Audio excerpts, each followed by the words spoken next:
Hello friends, welcome to Creative Medicine. In this lecture, we will learn about. Hello friends, identify the instrument. So what is this?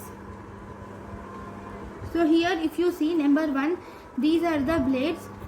The blades are bent at angle. They are bent at angle. And if you see, this is the upper blade, this is the lower blade. Here the lower blade has flat and blunt tip. It has flat and blunt tip. See, the lower blade is like this. You can see the lower blade. It has flat and blunt tip. So what is this?